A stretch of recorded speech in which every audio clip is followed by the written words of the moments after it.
Here we go. So here we are, folks, for the third touchdown of Reimagining Wealth initiative. This is the second year. We're just getting started. There's a lot of things to already in the conversation. And we have here very fresh new people coming around, like Brian and Chad. I kind of know Chad because I read a lot of Chad. Chad is writing on Sensorica's Discord as Greenleaks, so it's interesting. I read you a lot, so yeah, and we never met. Oh, right, thank Chad? you. Yeah, but it's interesting. And yeah, Brian, why I'm here. Yeah, and Brian, be very, very welcome. And you were talking before we start to make the record the session here, that you have this difficulty that each Friday you have electricity problems where you live, that you don't have the electricity, so you couldn't join us. So please take us through you and let us know a little bit about you, and be very welcome, please. Okay, so I think I learned about this program at Sensorica. So I have like a couple of friends who I work with at Sensorica. This decentralized initiative that we work together. Personally, I am a social entrepreneur. I started YIP, like the Youth Initiative Program in Sweden. Then I came back to Zimbabwe to start my own personal initiative of creating a makerspace in Zimbabwe. So currently I'm based in Zimbabwe, but in my initiative, I haven't started like operating yet because I'm still trying to figure out like to fundraise for the initiative. And it has been a tough challenge for me, but I'm still hopeful that soon I'll have some funds for me to go ahead with my initiative. What else about me? I'm also I studied theater arts and economic history at university, but I don't really do anything much in those fields. I'm so much into social entrepreneurship and some decentralized initiatives and some cooperatives.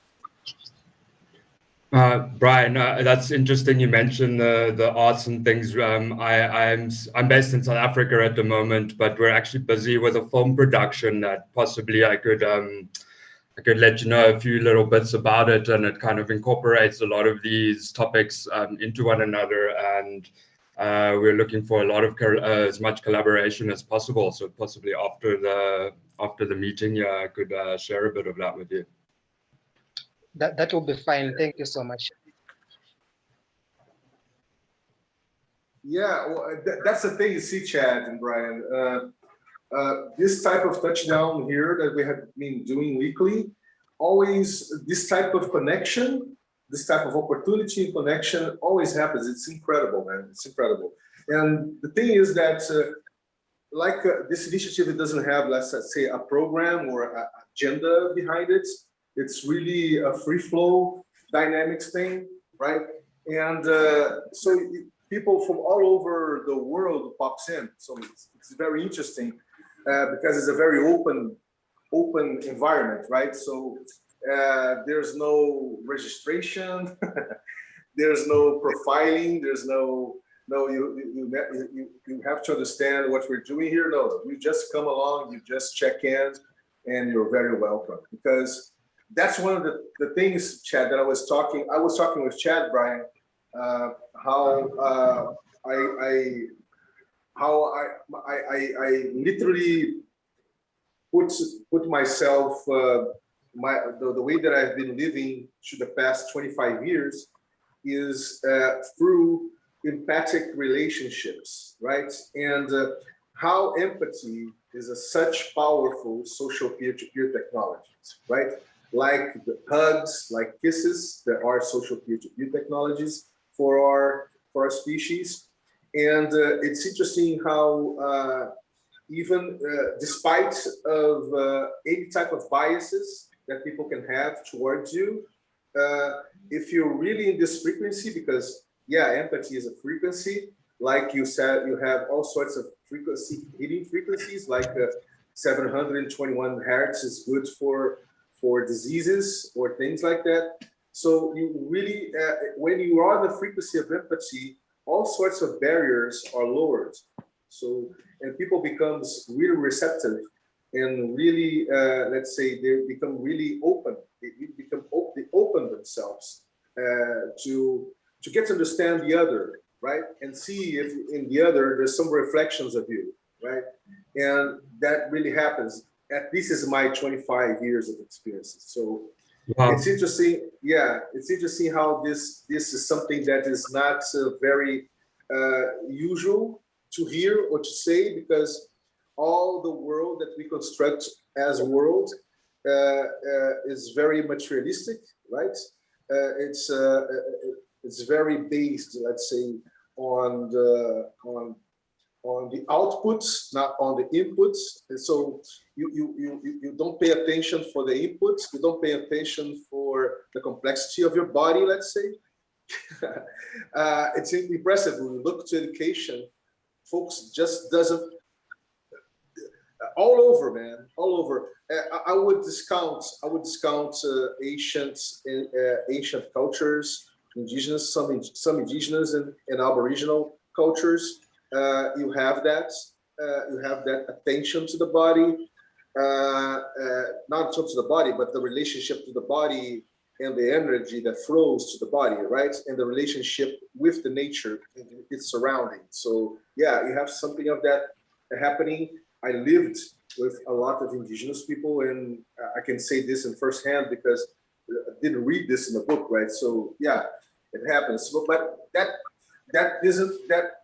Since we became a society, we became societies based on scarcity, based on accumulation, based on individual takes of the world. All the social fabric that we had as families, as communities, even as tribes. I have some criticism related to tribes, not because they're very close sourced, in the sense that they are very close to their culture, to their language, to their ethnicity, but because culture has tribalism has this very demarcation of culture and demarcation of territory, right? So yeah, and this is a concept that this is something interesting, Chad and Brian, because you see, when you go to study this and you go to research, you go to live, you discover a lot of things. One of the things that you discover is that a tribe itself doesn't call themselves a tribe. That's the first thing, because tribe is a word that you can find in, let's say, we have actually in the world 7,000 types of languages, right? When you look for the term tribe in 7,000 types of language, you only found in, let's say, 800 or 1,000 languages. You don't have the word tribe for most of the language that we speak on this planet. So, it's a very much Western phenomenon called indigenous people, and the phenomenon that indigenous people, Aboriginal people has around their way of living. And this concept of tribalism is pretty much a top-down academic view of, let's say, of these communities. Yeah, pretty much, man. And yeah, yes, please forgive me. I'm just going along with the conversation. No, please go ahead. I'm taking in a lot of this. I'd rather let you finish, please. No, just enriching here our conversation to have, let's say, more perspectives so we can explore together. And it was going to be really nice to hear your perspective, Chad, and yours, Brian. And let's go, folks. So that's it. That's the thing about these touchdowns. We don't have, we just go on exploring, and we go in all places. Of course, we're going to talk a little bit about the experimentations that we have been doing, right? And there's a lot of them. But just to open the bar here, open our conversations, I think that is a good start. So please, Chad. I just well, firstly, there's many topics that are you mentioned the word cipher, and I could actually begin with that I guess I use a kind of cipher in my life that I can relate anything to anything.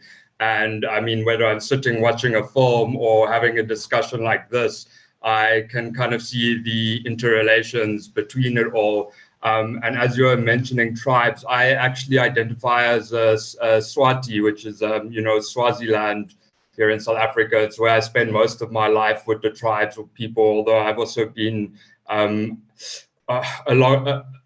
a lot of the topics you've mentioned in your 25 years. There's a lot of similarities, but being here back in South Africa now after many years, the San people and the Khoi people come a lot to mind, with describing a tribe, but, a very ancient culture that I feel, or the idea is, if these sorts of concepts are lost to the Western kind of way of thinking, I think where the world's kind of lost the plot, so to go and actually take the original essence of these tribes and utilize it, and to cut a long story short, actually, it goes back onto my main overall view on many of these discussions, to give it a kind of base plate, is natural systems, within the social constructs, within the financial constructs. And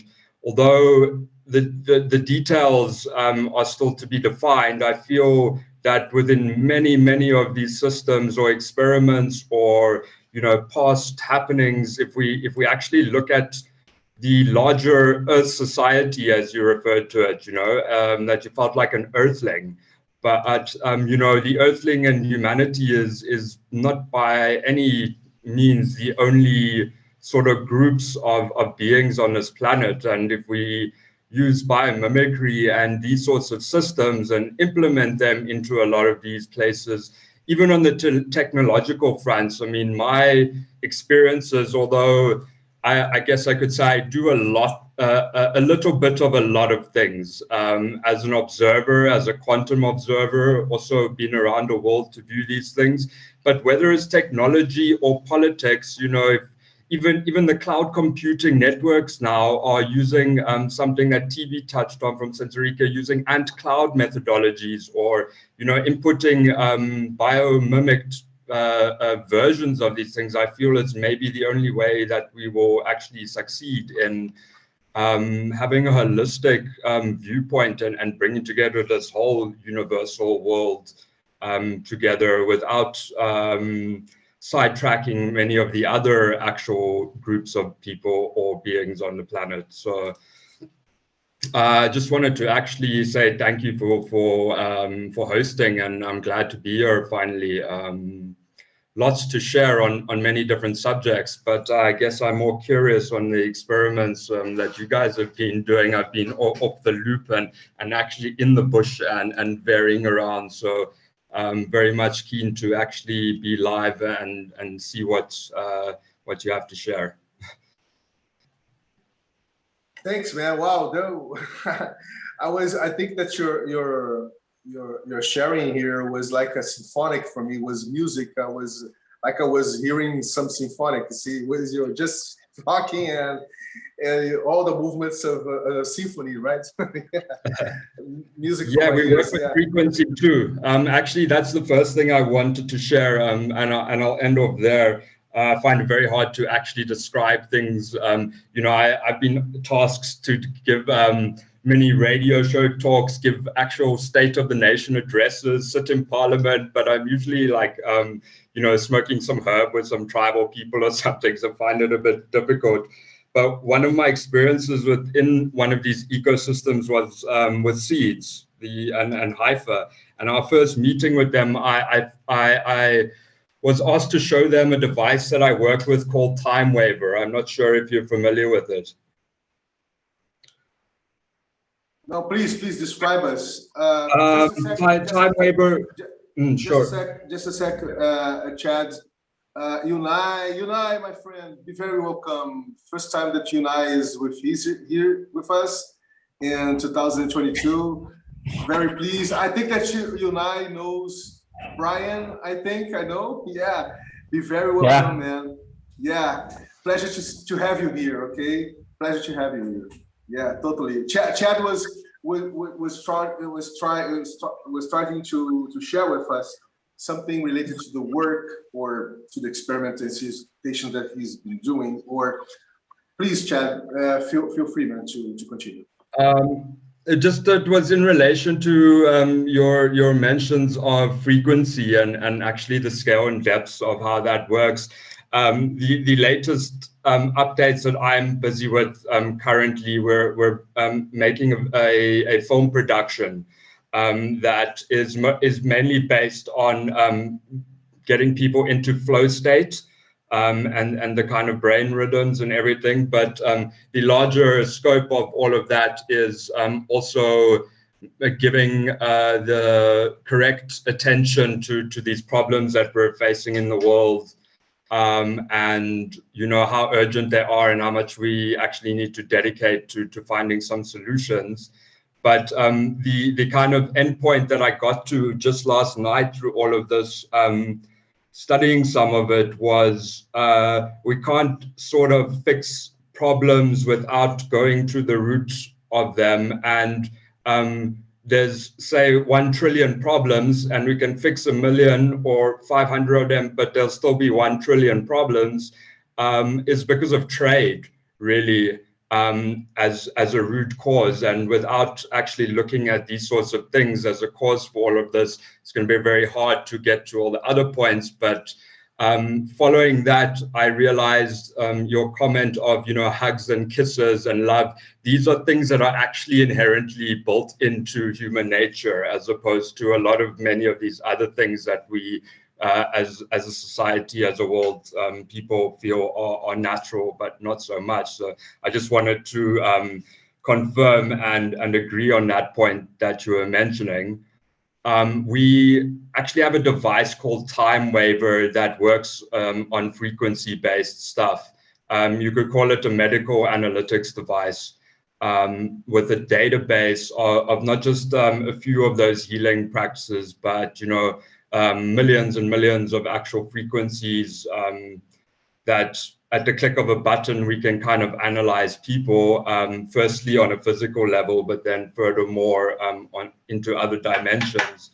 And I was just wanting to share these things to show the alignment and possibly bring my side of things to the story, and give a bit of a clear viewpoint of how we can utilize these technologies for harmony and not have to question or worry too much about the rest.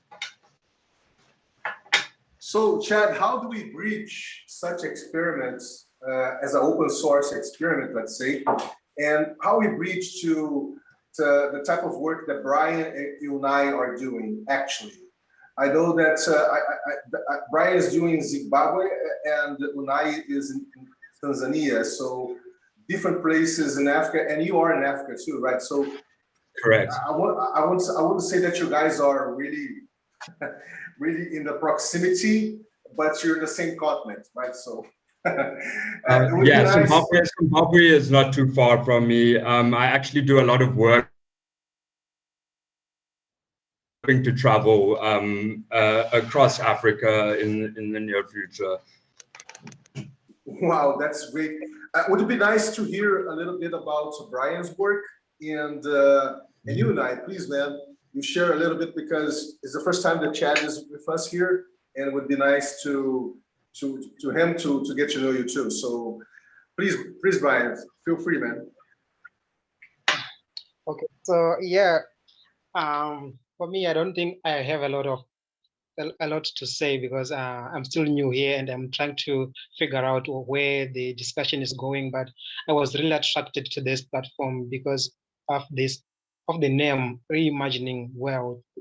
I think I'm kind of on a point where I'm kind of confused of where are we going as humankind, because, you know, we have realized that indigenous people, like there is a lot in indigenous knowledge. There is a lot in connecting to our roots and our traditional practices. As you have been saying, that we have this need to go inside, like maintaining relationships and stuff, and then, which is something good.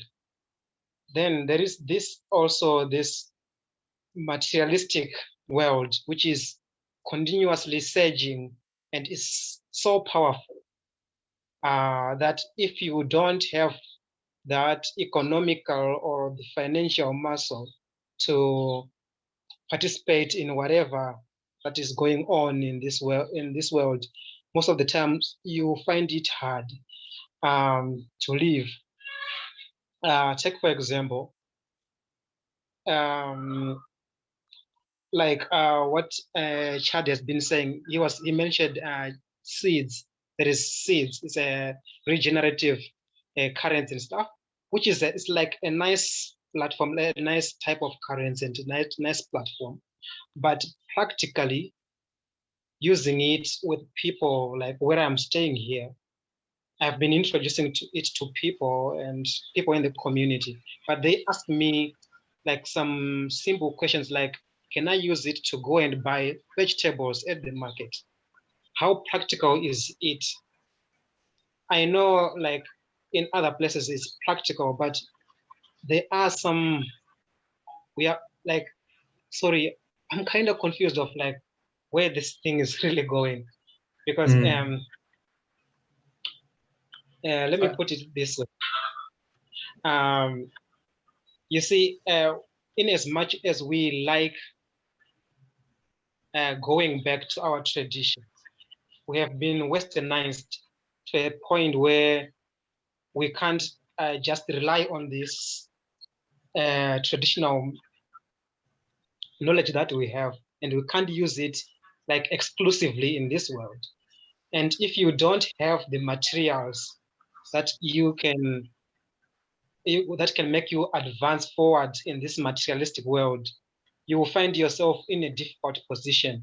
It's either you need to give up to the materialistic world, or you just need to deal away with whatever the materialistic world have to do with, and you need to go back in the bush or just stay in the bush.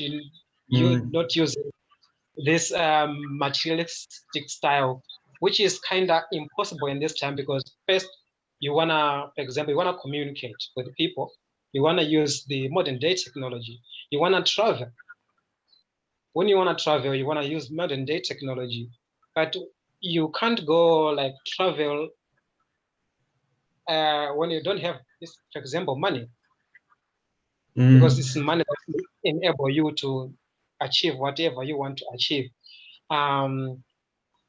Then, yeah, it's something that like I'm sitting in a place where I want to embrace my ethnicity, my cultural practices, which is nice. But if I have to just do it alone, I know it has like some negative consequences for me in this materialistic world, that I can't really pursue whatever I want to do. For me to talk with you now, I need to like find some internet, whatever that I want to use. If I have to go like in the society, like in the rural areas, I will not have anything like that. And yeah, balancing this life is something that I am trying to figure out. How can I balance the two? That's my problem. I have a couple of points on that, because I guess you could say I have lived through very, very much similar aspects, and even to know that the people you're involved with at the end or 10 years down the line are actually aligned with the cause. Like if you take seeds, for example, the inspiration for seeds was how the sort of, I believe it was the Mayans actually used seeds as a currency. And I think like cacao, for example, is one of that because they actually inherently saw the value in it.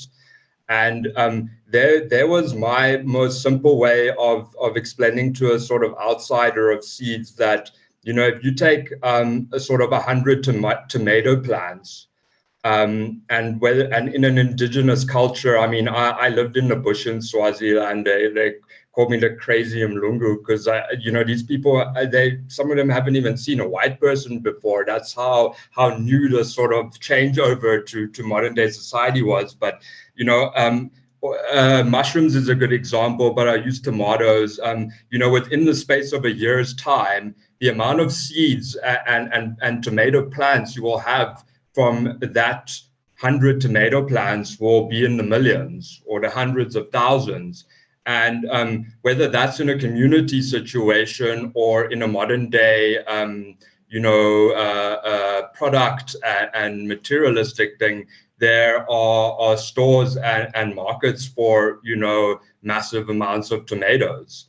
And whether that's international or local things. And that's where I like to kind of meld the sort of both ideas into one another, that it's not necessarily a be all of one or the other.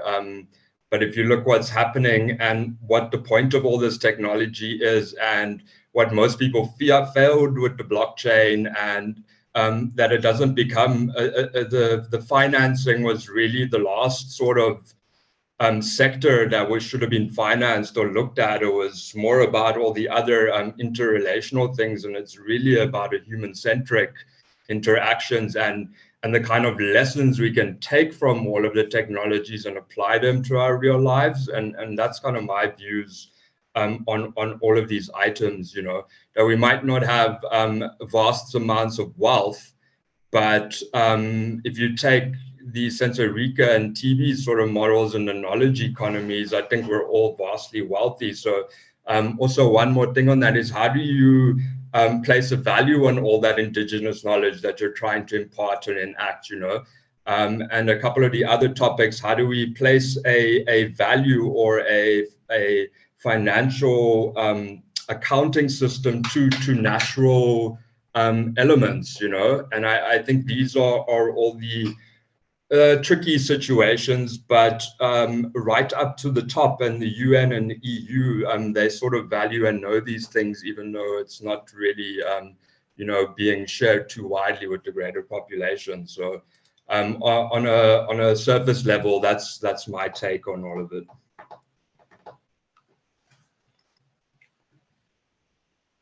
Yeah, that's it. That's interesting. Thank you. Unai, I think that Unai would be nice, man, to introduce yourself. I don't know if you know Chad, or I think that you know Brian, I don't know, but introduce a little bit of yourself, the things that you're doing. And I think I have some suspicions here that you might breach a little bit what Chad just, let's say, shared with us, and what Brian put as a context. You might have some bridging dynamics there. I don't know. Please, man, feel free to. I wish I could bridge. No, no, I feel a bit lost, like maybe because I missed some previous conversations that you were having. But I understand especially what Brian was explaining. Myself, I am from Spain, but I live I am currently in Spain because I became a father recently, but I live in Tanzania, and similar to Brian, we are establishing what we call Njombe Innovation Academy. So it's a self-organized community of young people who establish social enterprises to tackle like local challenges that affect them personally also. And yeah, we have been exploring this, like I don't know how to call it, the crypto blockchain space. We have been getting donations. That's the main thing that we have done, like in practical terms. But yeah, we are exploring, like, yeah, how we organize. I was actually well, the last time I joined this call, I remember we were discussing or like how to meet, how to make people and initiatives get to know each other, how to discover other people so that we can do things together. And I have been reading, like, or listening to other people and with this same question. And yeah, that's something super interesting and relevant, I think. Yeah, that's one of the experiences that is still happening. We're going to continue to do it now in 2022. Of course, we're going to. We started within this platform, Catalyst. That's from the Trove software that Vincent developed. Right, it's open source software. So this is one of the experiences that is we're actually doing, as you know. The other experiences is to see if we can have a relational dynamics with this Web3 DAO platforms such as Gitcoin, right? Where you have a lot of types of cryptos and we can make the conversion of them in non-cryptos or even fiat money. But the main thing is how this type of resources can go to not only to Brian's hand, but all over what Brian's is doing, right? So in a very fluidic manner, without barriers and without preconditions, and in a very empathic way. So there's another experience that we're going to start to do this year, Brian, and I don't know if Unai is aware of it, that we're going to give birth to decentralized shareable funds. That will be empathy. This is something that Chad would like to know. Is going to be empathy driven. So, and in a sense that we're going to what we want to create is a trustworthy, not a trustworthy environment that is able to interconnect all sorts of projects, initiatives, and endeavors, but most importantly, people, right? People. It can make what we're doing here, doing this type of connection, starting to establishing relationships, right? In a very empathic way. So that's one of the things that we want to do. But there's a lot of others that I can't talk about, right? Because actually on this initiative here, we have this experience that we call cultural DAOs. What is a cultural DAO? Cultural DAO is not an algorithmical DAO. It's not a technological DAO. It's not pre-written. It's not pre-designed. It's something related to empathy, related to relationships, related to trustworthy environments. And we already have at least 3 or 4 DAOs that are opening themselves, including Sensorica, to do this type of work. So yeah, be very welcome. I think that Unai is aware of what I just said, I think. I don't know. If you have, because you see, this is another thing. You don't have to be here every week, right? Unless you want. But the thing about complexity, I was talking with Chad, is this, you see, Brian, this synchronous move of things, and you have this asynchronous move of things. So asynchronicity is very important. That's why we register this encounter. So people that aren't here with us now, they can see this later on when they are able to see, right? And in that sense, we interact not only on Discord, but we interact all sorts of mediums. So this is something, this is another future, this is another dynamic. So we don't organize everything in a Google Doc, let's say. We don't see ourselves as a team, or we don't, because that's the thing, we have to explore our capability to deal with strangeness, with the unknown. We have to, develop the capability to mirror ourselves, right? Mirror ourselves and to open ourselves to give access to all sorts of inputs and resources too. Why not? Right? So that's the dynamics, and we, in this sense, we've been talking tonight about giving birth this year to an ecology of cultural DAOs. So this ecology of cultural DAOs is where we will have all sorts of resources, not only crypto, not only fiat, but knowledge, experiences, projects, all sorts of resources that you can imagine, even resources related to yourself, to your self-being, to well-being of yourself, right? So yeah, that's in a nutshell, that's the main thing that we have been doing, but we're just getting started. And another thing that I forgot to say, that what we're doing is all the things that we're doing is trying to be very biomimetic, in a sense that being very life-centric, not human-centric, in a sense that we want to reestablish a new type of relationship with the complexity of nature, right? Not this extractive one that we've been using. So yeah, in a nutshell, that's it. But I think that we here now in this touchdown, we have a lot of ways of paths that we can explore. I feel tempted to explore all of them, but I know that we don't have the time to do that. So yeah. So Unai, you said that you are now married, man. So please, what how that happened, man? I didn't know about that. Please. I'm not married. Like, we have a baby, but we are not married legally. We're not hearing you. We're not hearing you. You're very, very, yeah. I'm saying, can you hear me? No? It's still very low. Are you guys hearing him? No. I don't know what happened. Let me try to refresh. Can't hear you, Unai.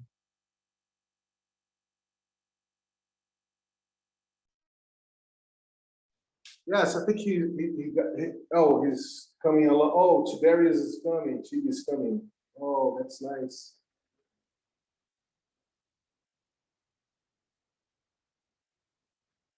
Yeah. I think Brian. I think Chad and I might be wrong, but I think Chad knows Chibi. Do you know Tiberius? Chibi? Chad? Yeah, well, I've been intermediate like with AdSense Rica for many years, but not you could say as much as I'd like to be. Yeah, so Chibi is here with us. Chibi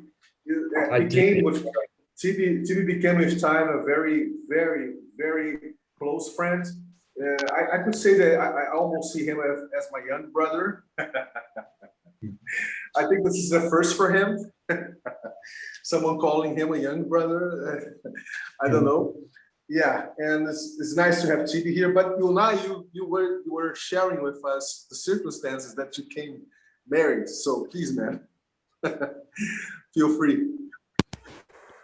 Can you hear me now? Yeah, Yes. totally. Yeah, okay. No, I didn't get married. I got a baby with my partner. So it's not a marriage per se, like legally, but it's kind of. So it's a new experience for us since like 2 weeks ago. Probably you could hear. It's a girl. It's a boy. Yeah. Yeah, it's a small girl. Yes. What's her name? Does it have a name? Yeah, she has 2 names. One Basque from my region, Michele, then another one from Swahili, so that they can name her in Tanzania. She's called Neema. Interesting. Yeah. Yeah. Really. Well, if I may, I can have a Brazilian Portuguese name. If you, I can propose. What would be interesting? It would be very interesting to have all sorts of names, comes of all sorts of regions in the planets. Wow, that would be a first too. Yeah.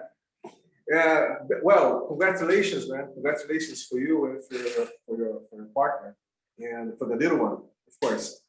And well, Tibi, are you here with us, or is still making your coffee? Because Tibi always come and makes his coffee first. Yes, I'm here. Haven't made a coffee. That's a good idea. Hi, Unai. Nice to see you. Nice to see you. Yeah, Chad is here. The first time with us, Tibi. Really a pleasure to get to know him. It's wow, he's full of very interesting experiences.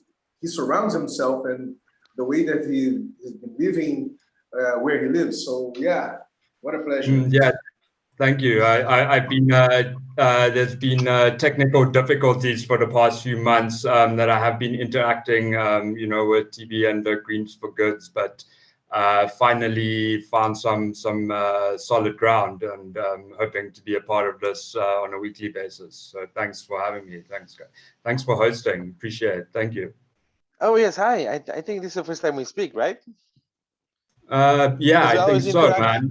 Yeah. Even though sure. Yes. Good. Nice to see you here. Okay.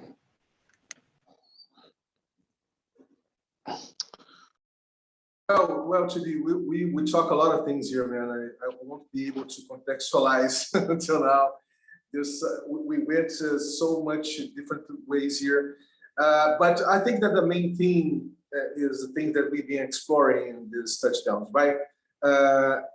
So things that TV is really relate to, like how do we bridge things, right? How do we really bridge things? And for TV, always been this thing to bridge formally, right? Yeah, we need some formal bridges to actually come to things be more attached to itself, right? Be more attached. But in my experiences, as TV knows, is more relational and cultural. And we were talking about that, TV. We're talking about this cultural DAO dynamics that we've been talking and experiencing around.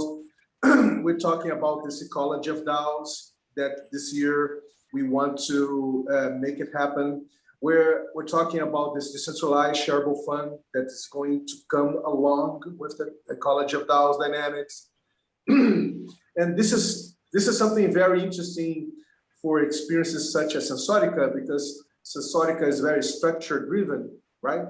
And I won't say it's very analytical, but it seems like very, very analytical in some senses. But yeah, so in the Yin Yang movement, I think that all things are interesting and important and relevant to make things really happen, right? To gain reality, to be something that is not only on the talk, is on the walk too. So yeah, that was what we're talking here about, TV. So be very welcome, my friend.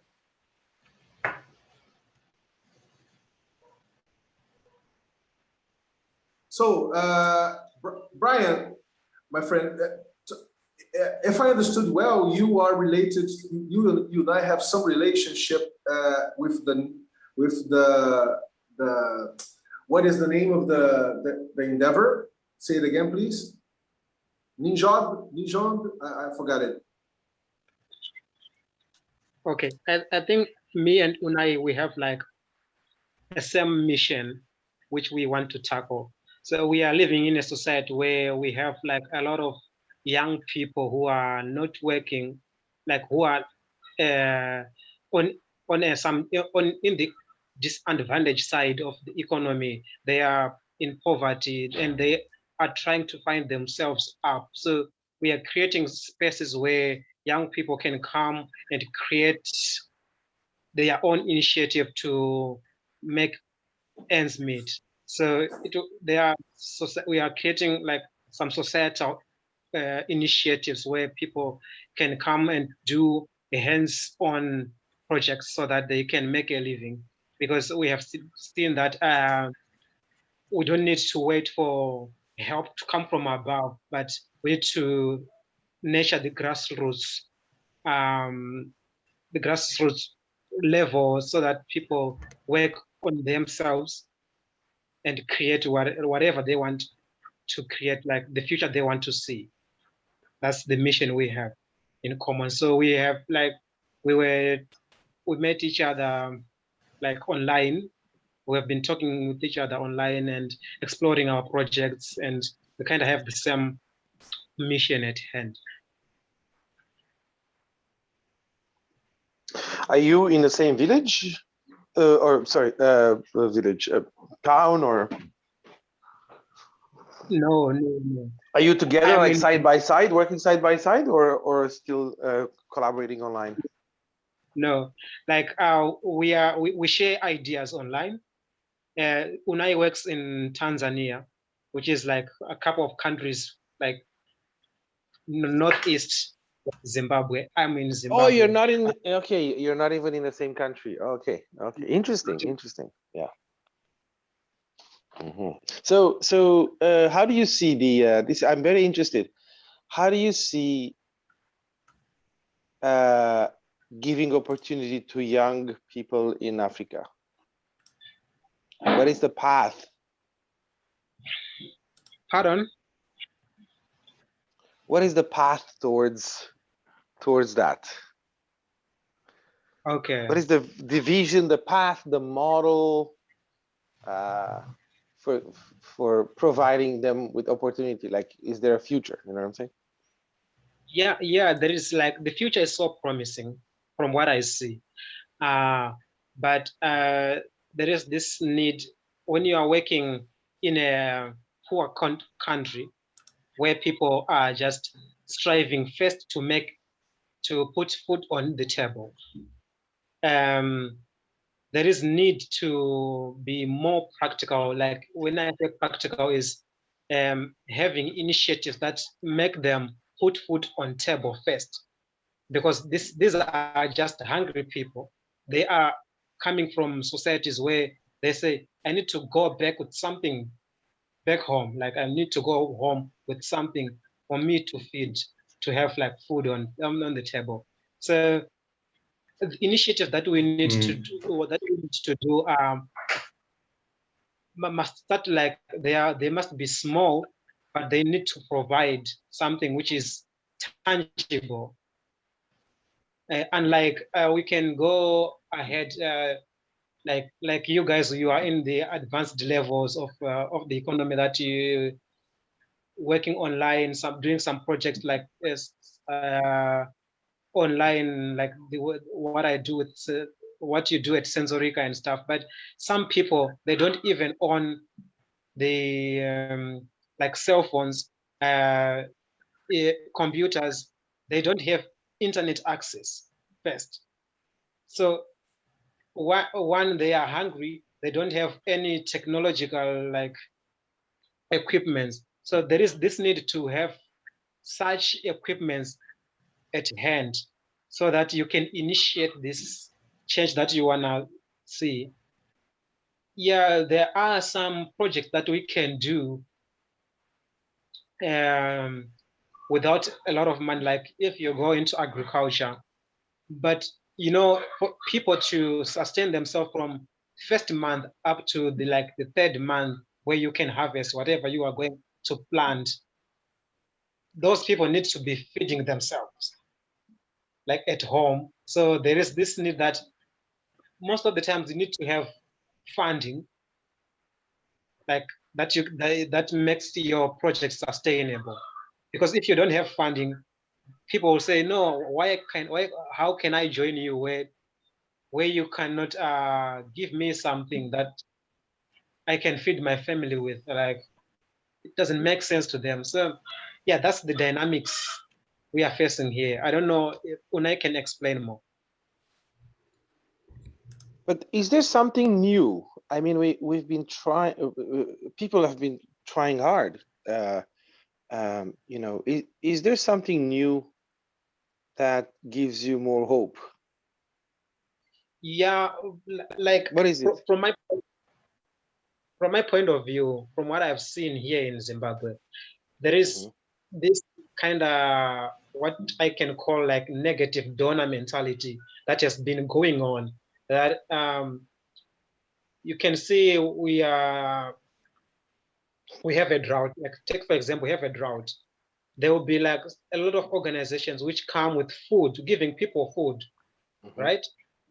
When they give people food, they don't teach them to plow or to plant their own food. So at the end of the day, these people will be recipients of just like finished products. People are just giving a lot of aid, which is just finished. But what about if we teach them like to do on their own?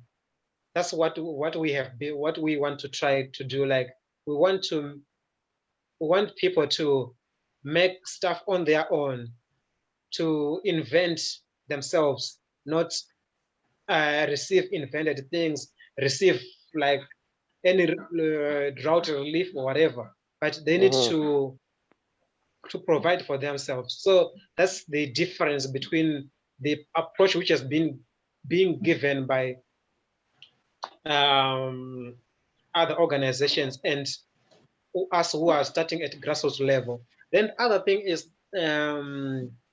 this affiliation with the government.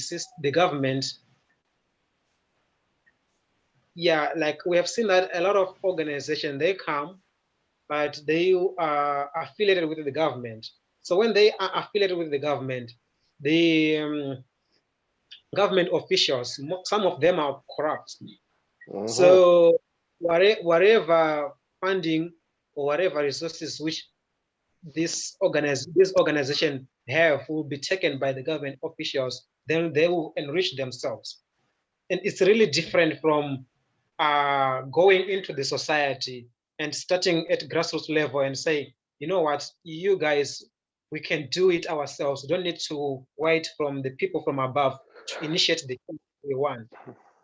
Because whenever when we try to wait for this help from above, it's either the government officials will come with this aid saying that we are a political party, so you need to give us your votes in exchange of this help we are giving you. Or, you know, there are political tactics, you know. It's not like people driven as such, but they are hierarchical driven. So it comes from above, not from below. So I don't know. I don't want to monopolize. Anybody wants to say something? Because I have a lot of things to. First of all, Yeah. be welcome to Lauren. Hey, Lauren is here with us. Yeah, be very welcome, my dear. And I think that Chad was raised digitally his hand, so feel free, Chad. Yeah.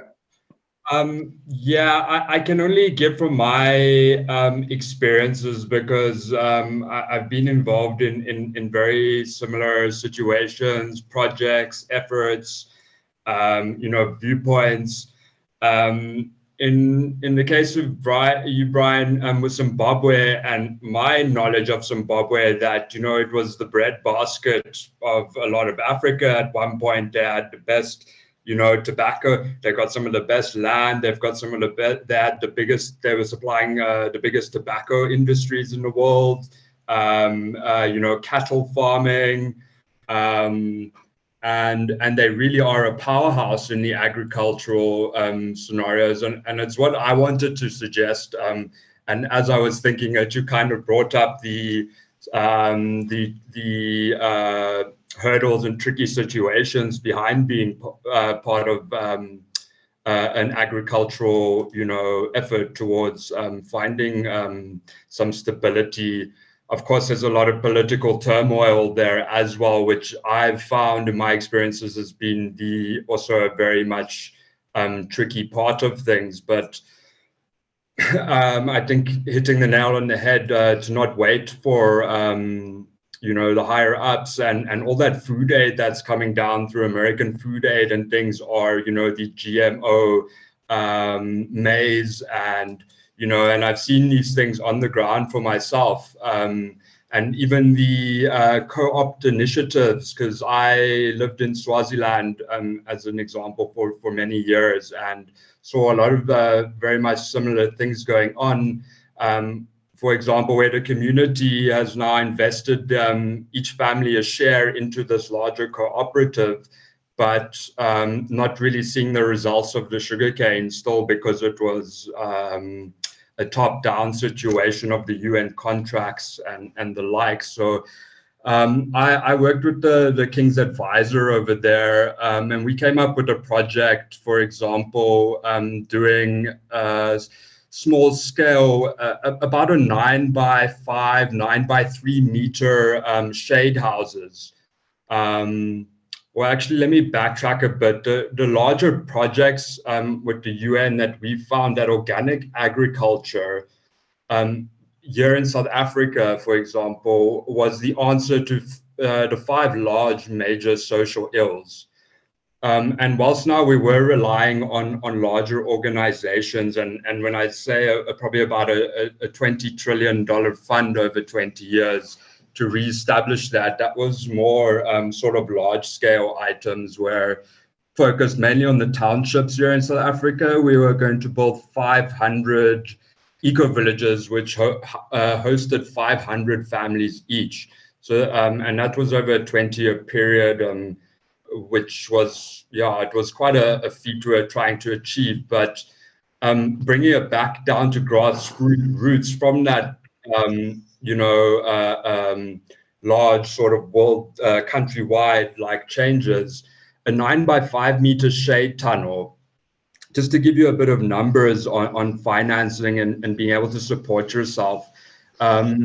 Firstly, before I mention it though, the problem that we found with this was that the people that you're referring to that want these changes, they need to be so seriously dedicated enough to push through and to learn and to actually get the quality and it running. And that was the problems that we kind of hit here or in Swaziland, because a 9x5 meter shade house, which any village anywhere can build, with 3 rows of 3 shelves high, growing seedlings for the larger farms. I'm guesstimating you're growing about 50 or 30 to 50,000, say, red pepper seedlings. Now, whilst I don't support monoculture agriculture, that's a small amount for a large farm to buy for one planting per season, you know. And I think the cost in rands, which I'm not sure, I think Zimbabwe is about the same. Now it's about R2.50 per seedling. Yeah. So if you're thinking of like, 50,000 per sale, and this period, once you're in your cycle of, 30 to 50,000 seedlings times R2 or R3, it turns out to be quite a bit of funding for a small scale grassroots community, The only issues that we faced and where I'd like maybe your opinion on it is, whether those groups of people are actually dedicated enough to bring about the quality that's needed for actual continual, growth and sales and bringing in finances and all of these things. And even if it's not for sales, I mean, 50,000 people. So yeah, I just wanted to share that experience of mine with you. But we felt like organic agriculture on a larger scale was the answer to 5 of our major social ills. You're assisting in hunger, there, unemployment, health problems, etc., etc. Of course, I'd like your input on it and your experiences too. Yeah, thanks. But let me introduce some ideas here, because we sometimes sound like a broken record, because we try things and things don't work, and then we come with the same solution and try them again, maybe slightly different, and then we fail for different reasons, like you said, corruption, this, that. And then we try the same thing again, So that's why I'm saying that we look like a broken record, and that's why I asked the question, like, what is new? How can we get out of this cycle? So let me put this on the table. You know, every technology introduces a new possibility. Okay, we didn't have planes before. We invented planes. Now we can fly. Okay, we didn't before. We used to send information with the horse, written information, and then we invented the telegraph. So we were able to communicate instantly at long distances. Okay, and that possibility then changes things around, right? Changes things completely changes things around. So every time we have a new technology, you know, we look at it and we say, what can we do now that we couldn't do before, and where are the opportunities so that we could probably escape some of these difficult situations that we can't escape. So the internet came, and it at first it provided people access to information, meaning in a second I can find out what people do in Africa, or Africans can find out what people do in Canada. And then it became interactive. Web 2.0, it became interactive. Not only I can go and see what TB is doing in Canada with Sensorica, but I can also collaborate, I can also join, I can also interact. Okay, and Web 3.0, or you know, this new layer put on top of the web allows people to transact. So now it opens the economic possibility. So I can access information, I can interact, and I can transact. I don't have to immigrate to Canada to be able to work with Canadians. I can stay wherever I am. So I see this as new possibilities. And not only that, I don't need my government and I don't need my local banks. I can do that by using cryptocurrency. So you know what? There is corruption. Fuck corruption. I'm just sitting home, but I can participate in economic activity globally without even getting out of my country. And you know what? The government doesn't even know it. So nobody can come and extort money from me, and nobody can come and tell me what to do. And I may sound as somebody that encourages illegal economic activity. But here's the thing: if we can change things, historically, how things have changed is that you create a new class of people that are wealthy enough to put pressure on the government to change, to make their own laws. And how do you get there? Well, you get there, you escape the system that you're in somehow. You escape that system somehow.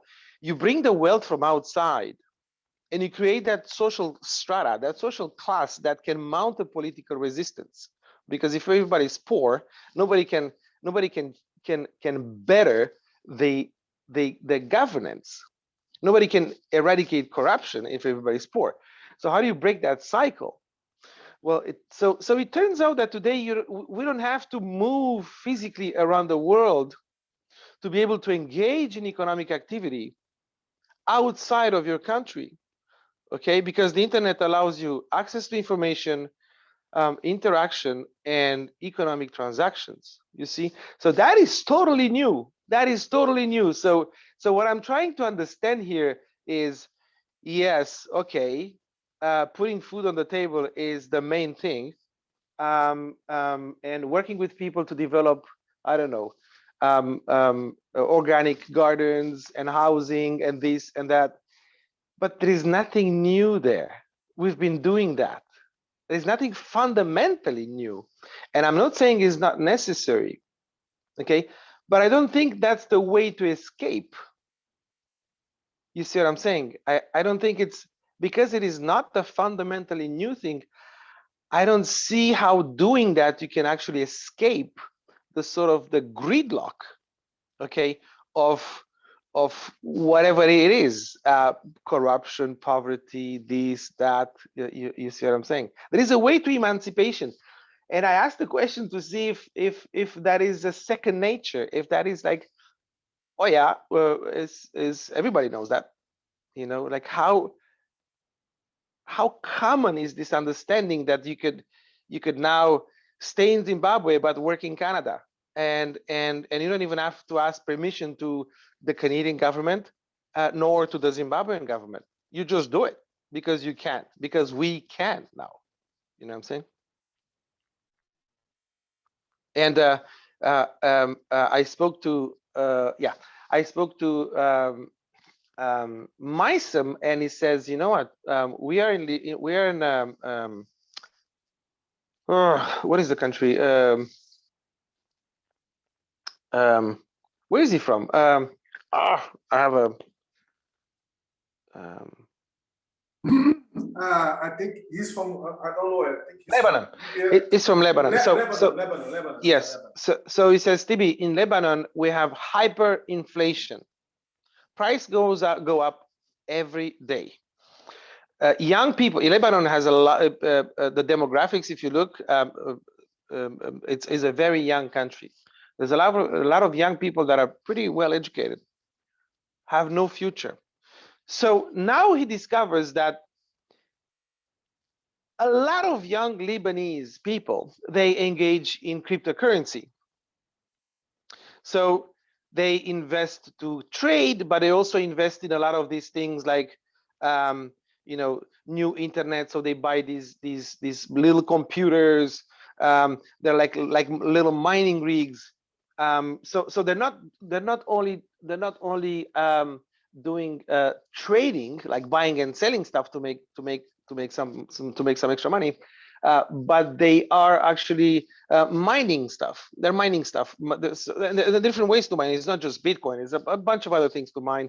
You can mine for proof of location. You can mine for I don't know, have these pods to in a sort of a decentralized network of storage and capacity, sort of a peer-to-peer cloud. So you're participating in that. So what I'm saying is that young people in Lebanon, they see, okay, our government is very corrupt. We have a hyperinflation. We have no future. So why don't we engage in this new economic revolution while staying in Lebanon? We have connection to the internet, fine, and let's engage with cryptocurrency and all this blockchain craziness. And but the problem is that most of them are there for the wrong reasons, meaning they're not there to make a sustainable future for themselves and for their family, and they mostly to speculate. They want to make that quick buck by flipping some coins or buying this magical box that you plug into the wall and it brings you money every week without you doing nothing. So although there is an awakening, because people are fed up and they have no choice, and they see the escape, they still see it as, let me get rich fast and maybe I can get the hell out of here. You know? But anyway, okay, so that's what I have to say.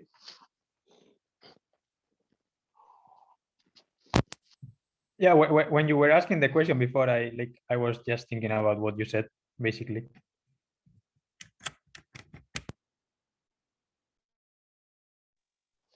Yes, because you're very involved with DAOs and you know, you go around when yes. So what do you see? Like, are people aware of this escape? Like, there is an open door. Do people see it? You know, you're like in Matrix, right? So there is different doors, but there is one door that gets you on the other side. Like, do people see it generally?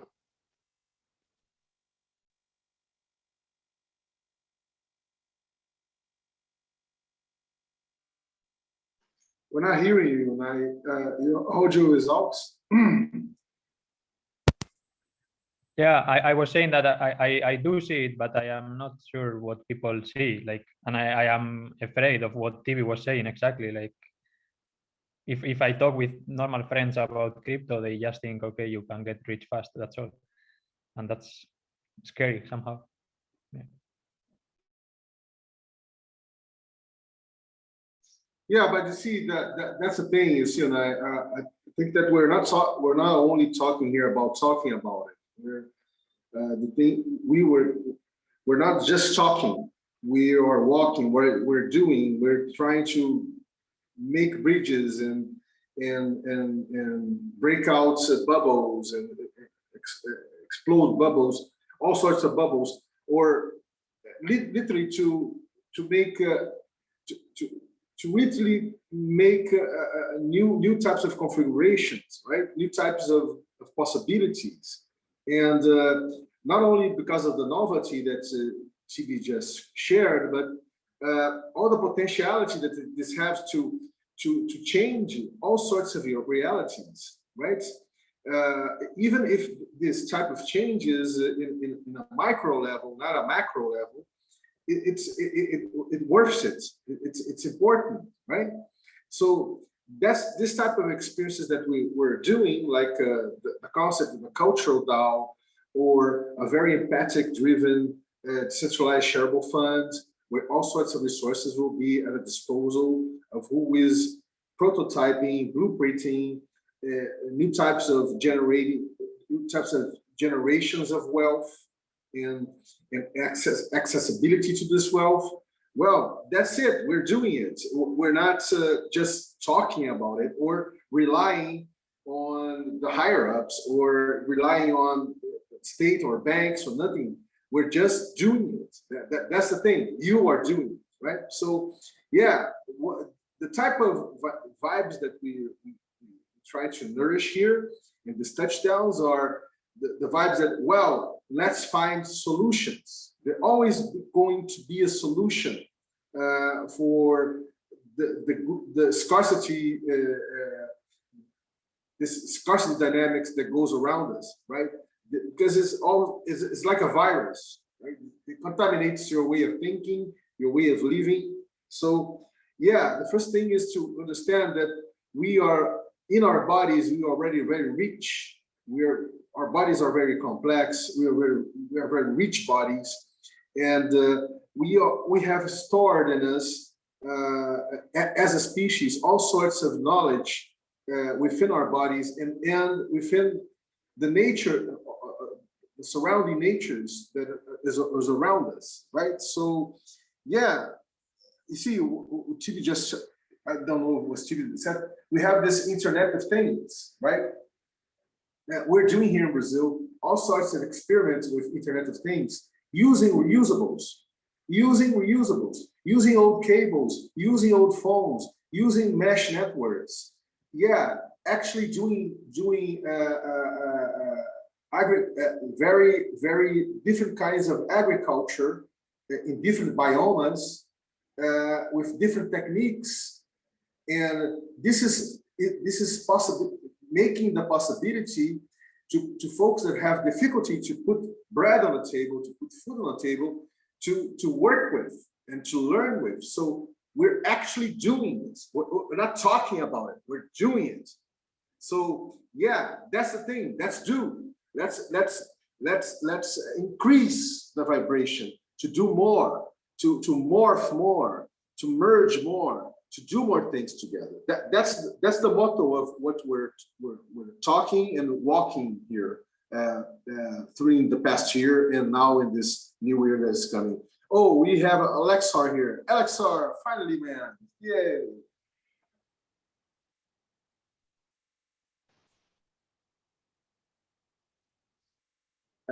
Are you saying something, Alexar? Because we're not hearing you. If you're saying something. Okay. Yeah, not hearing you. And okay, how about now? Yeah, now we're hearing you. Hey man, today we have new people here. We have Chad, we have Brian. It would be nice for you just to get a little bit of introduction about you, a context, and for Brian and Chad, get to know about you. Oh, I forgot to ask this for Lauren too. So yeah, let's go. Yeah, sure. Yeah, great to be back. Can see familiar faces. You and I, good to see you again.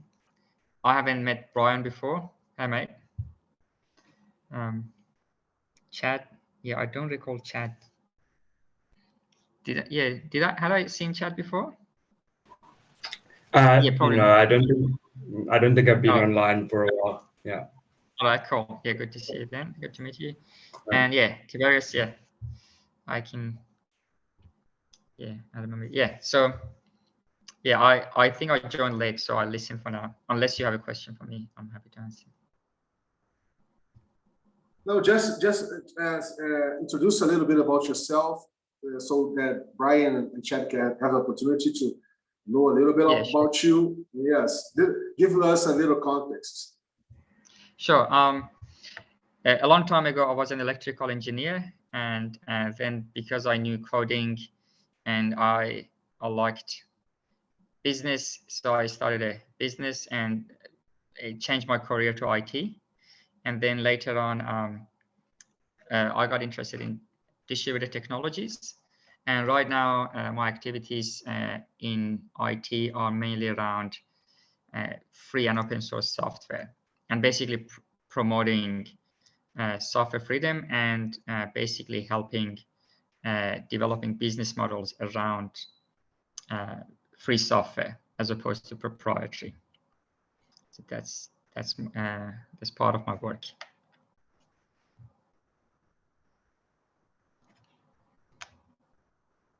Thanks, man. Over. Yeah, Louding, feel free. I think Louding, yeah. I could introduce Louding, but I don't know if she wants to talk, so. No, I'm good. I'm feeling a little shy, so I'll just listen. Yeah, Louding works with the understand the context of what we call let's say I'm forgetting the words here. Just you see, she works with what kind of intelligence that we can gather in networks, types of intelligence, or types of knowledge, or types of relationships that we can gather around networks, right? And all sorts of networks, and all sorts, not only networks, but group-related networks like collectives and things like that. So it's a very interesting work, and something that is very relatable to what we're talking here about. So yeah, so Louding is a pillar of other things that we're talking about. So yeah, thanks, Louding, for being that pillar. And that's it. Well, guys, we already have 1 hour and a half of a touchdown. We have a lot of ways.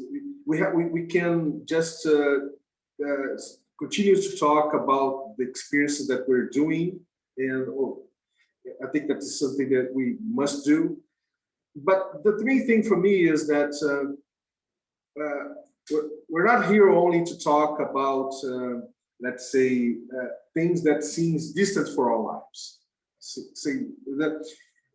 I think the most relevant dynamics that is occurring here is that the things that we are opening ourselves to do together is something that is very close to our life dynamics, right? Very close, that you feel close for your life dynamics. So, because if any of you guys here feels that what we're doing in this touchdowns, what we're doing with this initiative is something that, oh, eventually I will be there. There's something, yeah, there are some interesting conversations. Yeah, some things around crypto that is interesting.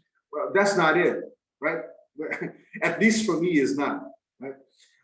So for me, what we're talking here, what we're doing here is to really open ourselves, really feel proximity in the different environments, different social worlds, different challenges that we all have, to really find a way, humanly find a way to deal with this in a very creative, humanly and very co-creative way. So for me, is that. I don't know how Tibi understands views what we're doing here, or even Lauren, Unai, but I feel that way. I know, and we are very different people, right? We have a very different perspectives. We come from different places, different experiences, right? And for me, this is the must of it. This is what makes this type of proposal here, this type of touchdown here, really interesting, because not only because we are always having new people coming with different backgrounds, with different experiences, with different life journeys, but because we feel that we can, even through technology, like CP was saying, we can feel really proximity in between us, and we feel to do something meaningful, not only for our lives, but especially for those who are still suffering in the type of scarcity-driven environments that our societies are, right? And in a very individualistic manner. So yeah, that's my take. That's the proposal.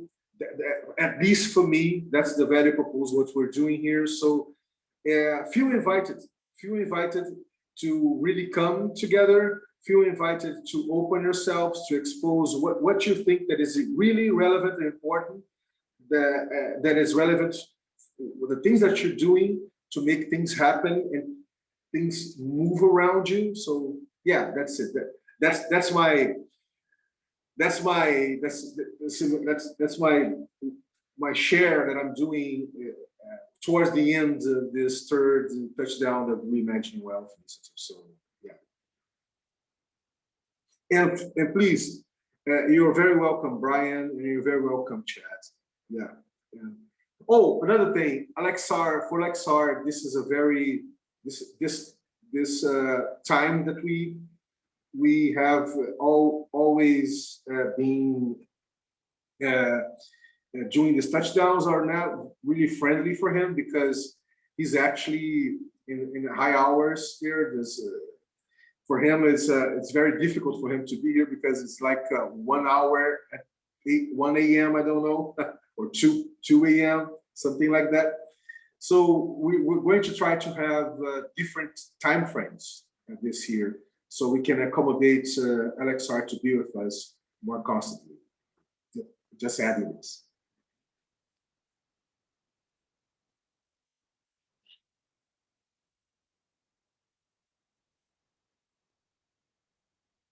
Cool.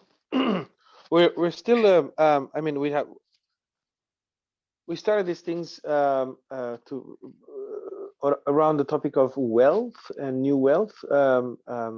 We're still on. That's still on the table for these discussions, Vinny, you think? Yes, of course, man. Yeah. All the things that we are talking here is around wealth, and we don't have wealth if we don't have health, right? Yeah, health is intrinsically related to wealth, and at least on my perspective. And of course, we're going to continue to do the experiments that we're doing. Actually, there's a coming GR13 coming. I think you and you know about that, and Lauren. We're going to be present there. It's going to be nice to have more endeavors with us, and we can talk about this. How our presence in this new round of the Gitcoin can be enhanced, right? How can we be more present there? What sorts of presences is necessary to make more relevant, not only in terms of the quantity of cryptos that each initiative will receive, but the type of relationship that we can have with the Gitcoin environment, right? Gitcoin platform. So yeah, there's a bunch of new things that we can do together related to other platforms as Giveth or Garden, or even the ET, the new layer 2 of Ethereum that is coming to fruition with the Beacon blockchain. So there's so much things that we can do in this sense, yeah. And the Ecology of DAO, man, things that we've been talking about, right? In a sense, to start doing the outreach of open source projects such as Sorica, through Utopia's decentralized podcasting experience, the OCast, So there's a lot of things that of course, we're going to still do it because we're just getting started, right? So yeah, of course. Cool. Okay, guys. Alexa, do you have something to tell us about your works, projects? It's been a while. We tried to use the platform. No, is that you proposing that platform? I don't remember. Lauren, she brought. There was a platform that there was a suggestion to use. Was that you or working on a platform? Yeah, I'm working with this guy, Rome, who is trying to form a DAO, like an ecosystem, and it's exciting because it's kind of based on I wouldn't say it's a platform, but he's building an algorithm for better decision making, which is really lacking in the in the kind of whole blockchain sphere. So the blockchain gives us a really interesting way to execute decisions that have been made, but we don't yet have a way of making good decisions together. And he spent a really long time building this kind of algorithm for really advanced consensus decision making that can include all perspectives. So I think it's it should be interesting. Yeah. I'd love to add a little bit of a project that I've been working on intermediately because of funding and whatnot, but I feel like it fits in quite nicely into the whole spectrum and topics of discussion here. And we call it QPID, which stands for Quantum Potential Infinite Data, I guess. And it's based on a lot of principles from sort of David Bohm and the quantum physics realms. It's also a multidisciplinary consortium, and we're making a couple of applications to sort of, bigger funding and horizon stuff, but I'm not feeling like there's a massive shift towards that, or whether there's been, I don't know how much traction has been taken there, but it's basically a multidisciplinary group that compromises of responding to current paradigm shifts experimentally and experientially as arising in the fields of computer sciences, cognitive sciences, social science, biomedical, business science, emotional, and mainly quantum sciences. And basically, QPID aims to test the quantum dialogue hypothesis with the community of practice, plus minus 250 people in real life situations at the moment in several EU countries. Research takes place on the back of 67 man-years of research into Bohmian dialogue, quantum computing, Breheren law, and genetic genealogy, but that's mainly focused towards the consortium members at the moment. And the quantum hypothesis is to create a system that can be built which accesses the implicate order of a widespread collective that can utilize, store, share, and value indigenous wisdoms experienced through advanced communications practices and technologies. Can go a little bit further on, to transform social, cultural, and technological reality of that collective and measure the growth of multiple capitals in the form of time, energy, money, investment in that collective as an example of expansion of resources based on natural mathematics, sacred geometry principles, and view to creating maybe a licensed platform that indigenous groups can learn, deploy, and customize. A lot of this is based on the implicate order or the works of Professor David Bohm, which postulated that there exists beneath the quantum mechanical reality a deeper order of high nature, which he called the implicate order. So I thought I'd just share this a little bit because it seems to align a lot with some of the work that's going on. Chad, are you related to the Infinite Potential Collective that make this type of experimentations and works around David Bohm's? Sorry, which collective? Infinite Potential. Infinite Potential. I'm not familiar with that name, if that's their official name, but you know, the infinite potential is if they basically the theory goes if even if in a room of 10 people, if there is coherence found, that the potentials are infinite, and that is based on a lot of quantum physics work and the likes.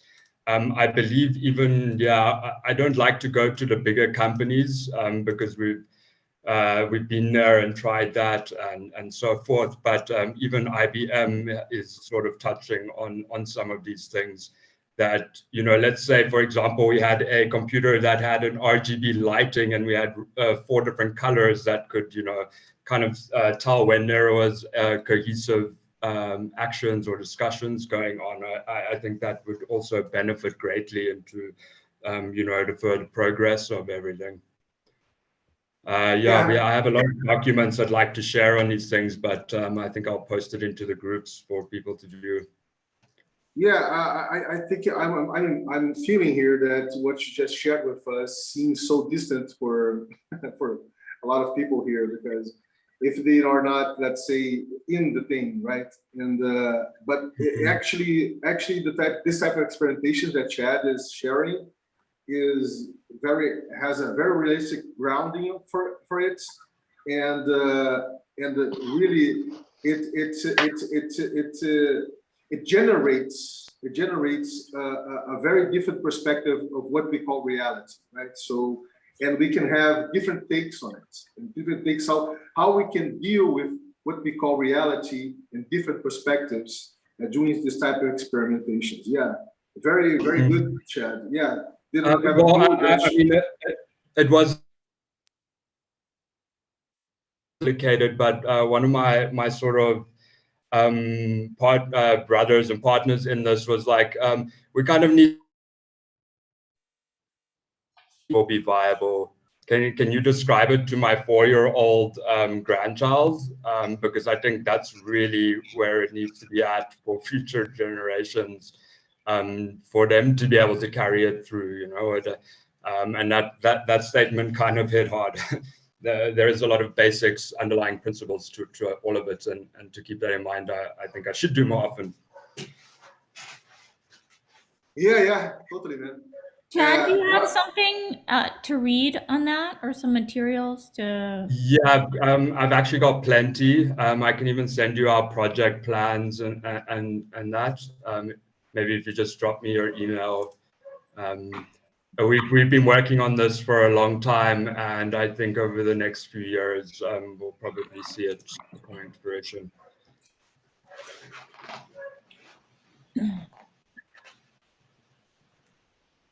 So guys, we're with Anthony here. Anthony, my friend. Welcome. We're just in the top of the hour here. We're just in the wrapping dynamics here. So people was sharing, Chad was sharing his project he's working on, and Brian shared with Unai. Unai was here with us. Unai is not, but shared the project that they're doing together. And Alexar did that too. So yeah, and if you want, Anthony, you can talk a little bit about Manufactron, so Chad can know about it, because Chad and Brian can know about it. Yeah. I haven't seen Alexar or Brian around too. Hi, Brian. I don't think I've seen you around before. It's good to have a new face here. Hi, how are you? Yeah. What sort of thing are you into then, or what brings you here? Okay, so I'm into some social entrepreneurship in like native communities in Zimbabwe. We are trying to create some kind of maker spaces in Zimbabwe. Oh, that sounds good. Okay. So if I answer Vinny's question about Manufacturotron, it's a method of making parts, mechanical parts, It's kind of like a 3D printer in that regard in terms of what it can do, but it does it in a very different way. And it would really fit into makerspaces for Brian, for instance. That would really help, because right now we have 3D printers, and I have quite a bit of experience with 3D printers and CNC machines, which are the machines that you normally find in a makerspace for making mechanical parts. And they have some serious limitations. Most people don't appreciate limitations because you have to have some mechanical engineering knowledge to appreciate the importance of accuracy and material strength and stuff like that. But they're pretty bad. And this, like, we're trying to make a centrifuge with TB. I was just a couple of days ago, I was in Montreal with TB. We were trying to make this centrifuge out of 3D printed parts. And it took us a long time to get to where we did. We had to print a lot of parts that weren't good enough. And but we did manage to get the reasonable accuracy out of it. But then we had a big problem with the temperature resistance of the material, because the bearing was getting too hot and it was going to melt the plastic and stuff. So we ran into these problems a lot in terms of limitations of our manufacturing equipment. And so the other thing about it is that we're trying to do like a crowdfunding approach that would involve tokenization through cryptocurrencies. Unai has offered to help with that, and Vinny too might be able to help a little bit. He said he's interested anyway. Yeah, I'm sure he can help. I don't know if he'll have time, but anyway, so that would be a crowdfunding methodology, not like a. It's not really about the cryptocurrency. It's about funding the Manufacturetron system. But I'm optimistic, and as soon as I clean up my my other project here, I have two other projects, which is fixing the house and this ventilators thing, which is I think it's also kind of interesting. That once I get those cleaned up, I can focus full time 100% on the Manufacturetron. And I've got my house as a workspace. I'll have my laboratory, because I bought quite a bit of equipment and stuff. And I'm optimistic that I'll be able to make some substantial progress, make some demonstration parts first, then try to get funding with that little bit of evidence that it works okay. And then that can get the ball rolling, I think. So that's the summary of my project. Alexar, please, man, feel free to ask them directly. But he's just said in the chat, what type of funds do you need?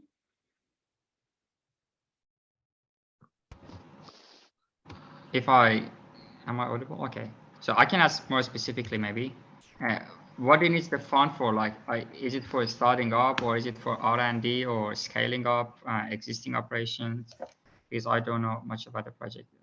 Well, everything. I mean, we'll start by making a machine that demonstrates that it can work at a basic level, and then get the machines. Funding, huh? You need the funding to get the machines. Well, we need everything. We need 1,000 different things. There's 1,000 different things that we need.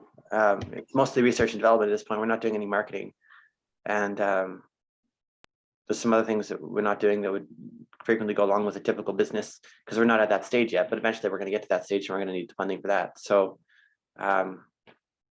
yeah, it's the more funding, the better. But I'm determined enough that I think we're going to make some serious progress.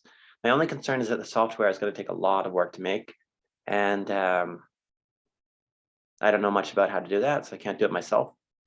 So yeah, that concerns me a little bit. So I'd like to learn a little bit more about it. Is this a product? Okay, so yeah, Manufacturetron would be the name of the machine, I think. So but it can take, there's the fundamental process that the machine uses, like FDM printing, right? You can have an FDM printer that's a big one, or you can have a small one. You can have ones that make really good detail and ones that go really fast. Oops, my laundry machine is going apeshit. I'm gonna have to turn it off. I'll be right back. Sorry. Yeah. So know his project. The project is for building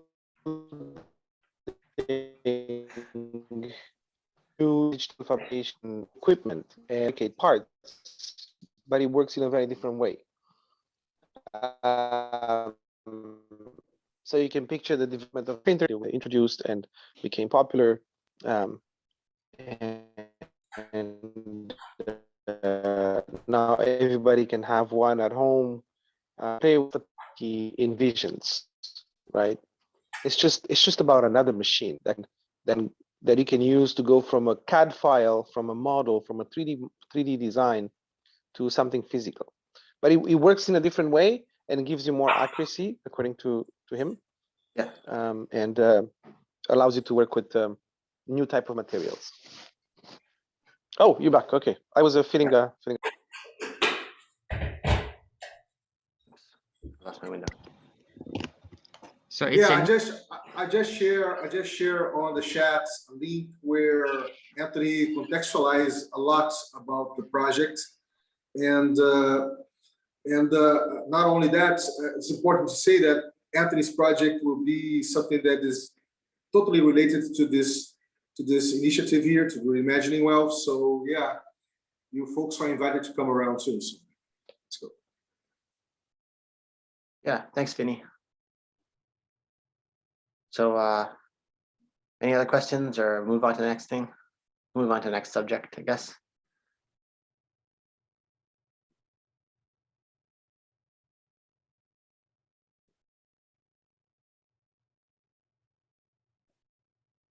Okay, I think that we can. I think that we can. I think TB was saying something, but we can't hear him. TB, you're muted.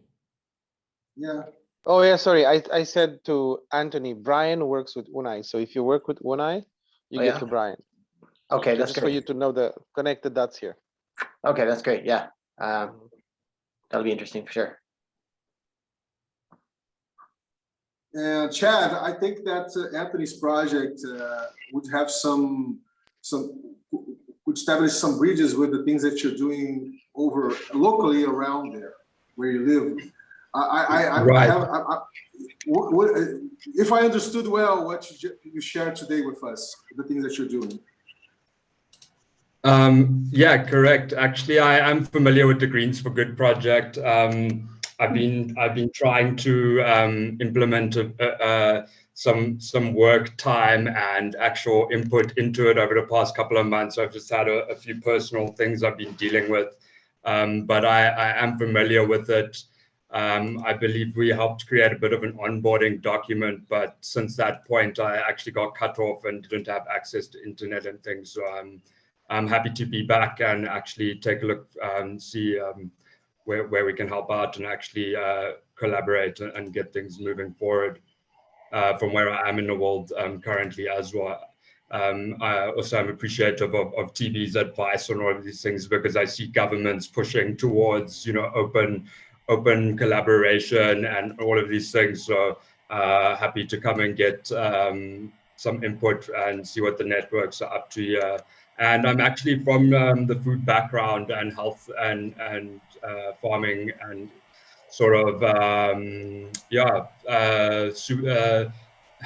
health and helping people and food security. So it's definitely very much aligned to what I do throughout my time.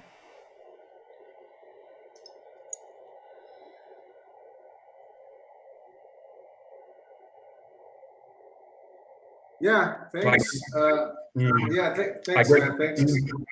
The topic of conversation and reimagining wealth, I guess, aligns greatly to the modern day world and the world most of us live in, and creating wealth for ourselves through these various projects. So I'm very excited to be back and look forward to future conversation and work as well.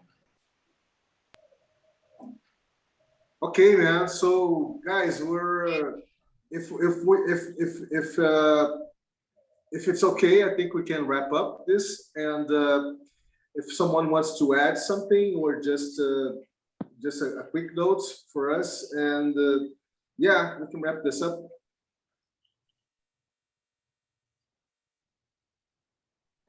Okay, bye everyone. It's good to see you all again. I'll see you next time. Yes. Okay, that's a really wrapping up the dynamics. Bye, everyone. Well, that's it. Brian, it was a pleasure. Chad, it was a pleasure. CB, we talked together. Okay, guys. Bye-bye. Pleasure.